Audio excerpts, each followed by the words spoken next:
बाबा जी मुझे ये बताएं, मैंने बहुत सारे ऐसे सिंगर देखे हैं जिनको 10-10, 15-15 साल हो गए ये सीखते हो। हाँ जी उनको आज तक समझ नहीं है पहला सुर कला चढ़ा है। वो बेवकूफ ही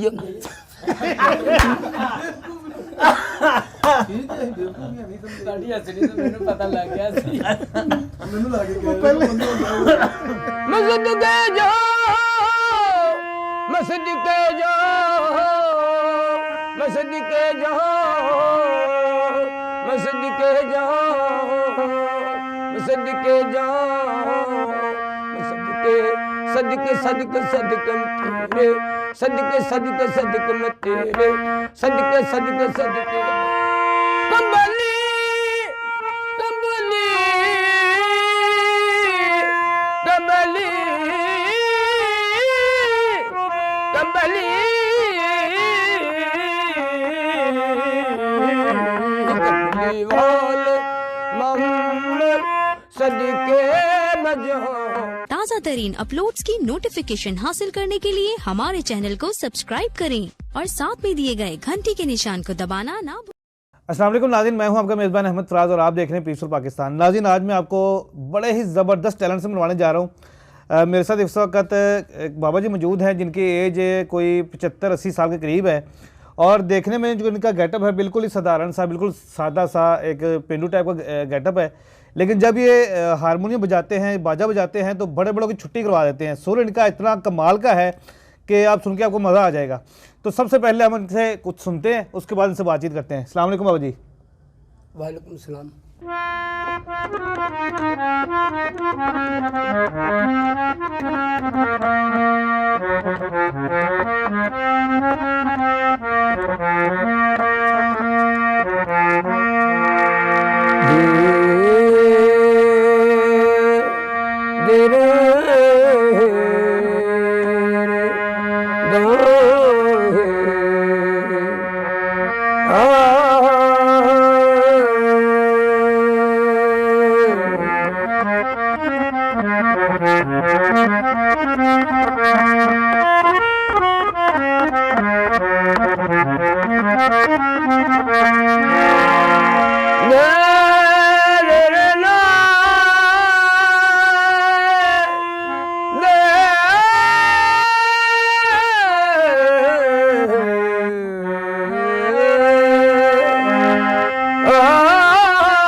मोहम्मद तो सदके में जा जिन्हें आके गरीबों दी बावड़ लई वाले मोहम्मद तो सदके में जा जिन्हें आके गरीबों दी बावड़ लई मस्जिद के जा मस्जिद के जा मस्जिद के जाओ मस्जिद के जाओ मस्जिद के जाओ सदके सदके सदके सदके तेरे सदके सदके सदके में तेरे सदके सदके सदके कमली वाले मोहम्मद सदके में जा जिन्हें आके गरीबों दी बावड़ लाई कंबली कंबली कंबली कंबली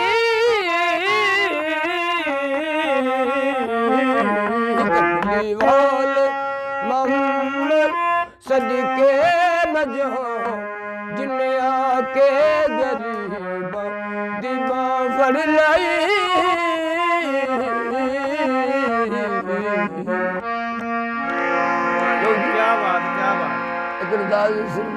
खान साहब नुसरत होए ने उन्होंने वेख के असी ये थोड़ा जिहा काम है शुरू किया है। नहीं माशाल्लाह बहुत मज़ा आया सुनने में, बहुत ज़बरदस्त है।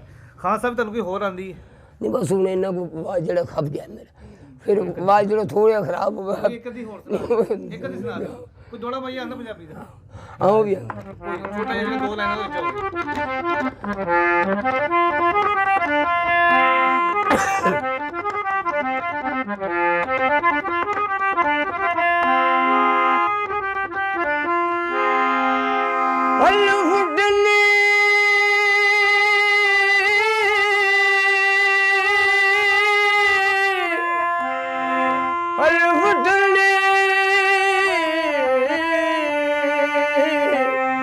ਸਮਾਲ ਮੱਝੀਆਂ ਨੂੰ ਰਹਿਣ ਦੇ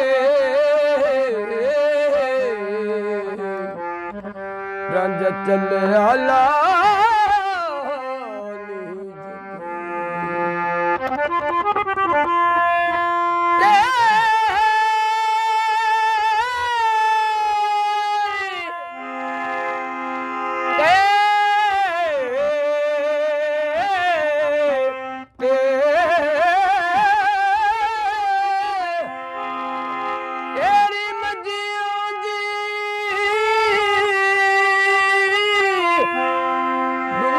ਸੈਨ ਜਾਣੇ ਹਟ ਦੋ ਨਿਕਲੰਦੀ ਰਦੀ ਦਸ ਮੋਏ ਖੇੜਿਆਂ ਦੀ ਬਸ ਨਾ ਪਾ ਦਸ ਮੋਏ ਖੇੜਿਆਂ ਦੀ बस न पा मैं राजे दी राजा मेरा मैं राजे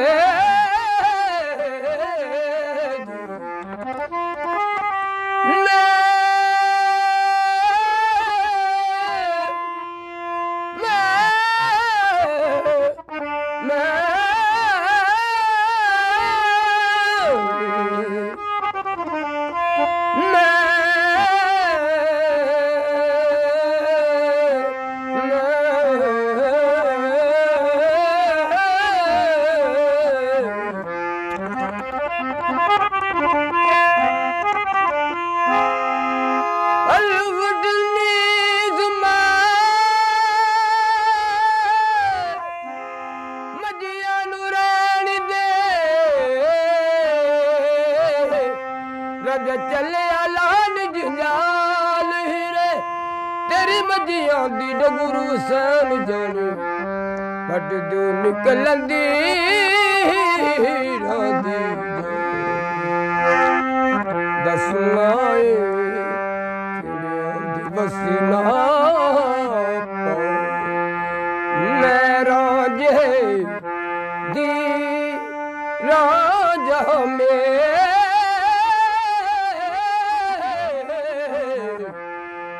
ਰਾਜੇ ਦੀ ਰਾਜਾ ਮੇਰਾ ਮੈਨੂੰ ਖੇੜਿਆਂ ਦੇ ਵਸੀ ਨਾ ਪਾ ਦਸ ਮੋਏ ਵਸੀ ਨਾ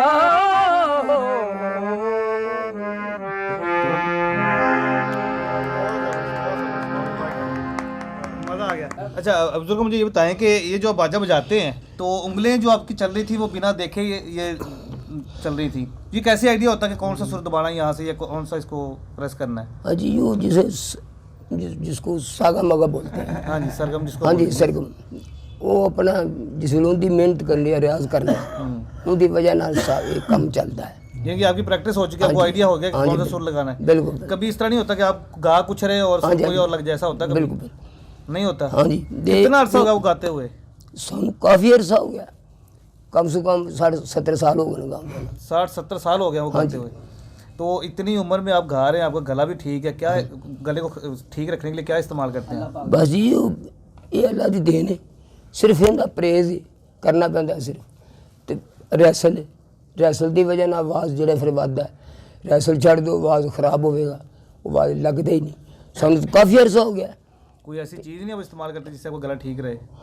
है शरबत भी वैसे निकले ने, डॉक्टर ने कढ़े ने गाने वास्ते, बाकी नहीं वो भी किसी वक्त गलती हो जाता है। बाकी अल्लाह की जी देन है ना आवाज़ जी, जो मेन वो जो मर्जी उचार भी खाधी जाऊँ आवाज़ लगेगा।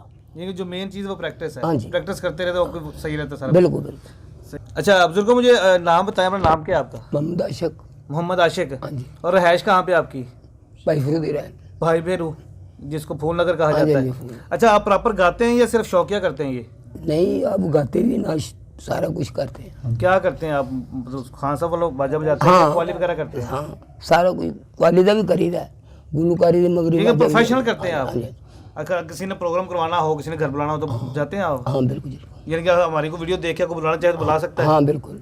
तो उनको अपना नंबर बता दें, मोबाइल नंबर है आपका? ठीक है अपने पास ले लो। 200 नंबर 0304 0049 652।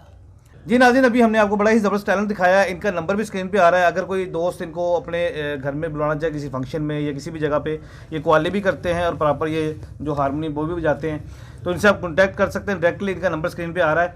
और इनका टैलेंट, इनकी आवाज़ वो कैसी लगी है आपने हमें कमेंट करके लाजमी बताना है। इसी के साथ अपने मेज़बान अहमद फाज को इजाज़त दीजिए। अपना बहुत सा ख्याल रखिएगा।